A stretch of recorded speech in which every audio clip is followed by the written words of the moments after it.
Hi everyone. Today's case is a 65-year-old female. She gives significant history of biomass fuel exposure and she complains of breathlessness from 15 years, which is progressive in nature, and in last 6 months it is troubling her a lot. And this breathlessness was associated with wheezing, cough with scanty sputum, but she denies giving any history of fever or hemoptysis or a chest pain. She does not have any significant past history of tuberculosis or COVID-19.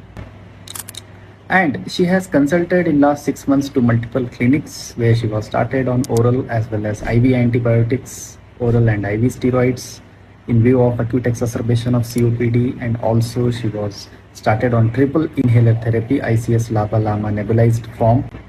Despite of all this, she did not give any significant improvement history.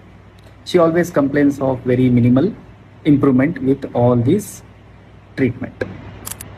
So when she visited us, she was in mild respiratory distress.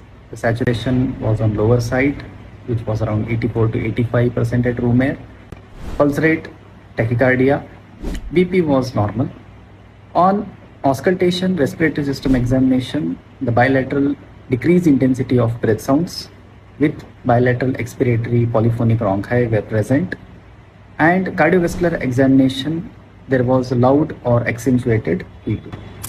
Investigations were asked. Chest X-ray showed classical COPD changes of bilateral hyperinflation without any evidence of consolidation, pleural effusion or a pneumothorax. ECG was asked, which showed tall P waves in lead 2, which are called as P pulmonale, and complete blood count revealed polycythemia without any evidence of infection. EPG also showed arterial hypoxemia without any hypercapnia. So the question was, which is the best investigation to evaluate the worsening breathlessness in this patient? So by seeing the examination part, by seeing the clinical history, and by seeing the investigation, the best step here is 2D echo, because the investigation, the history and the examination all are favoring towards the involvement of the right heart, which can be secondary to the long-standing lung disease.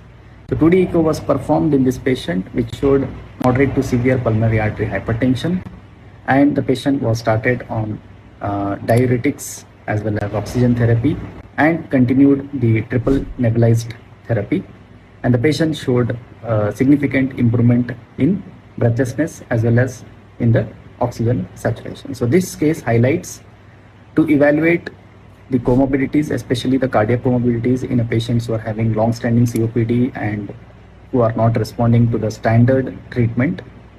So this case highlights the best step to evaluate pulmonary artery hypertension. But remember, the right heart catheterization is still considered as a gold standard for diagnosis or confirmation of pulmonary artery hypertension, whereas 2D echo is considered as a best screening test.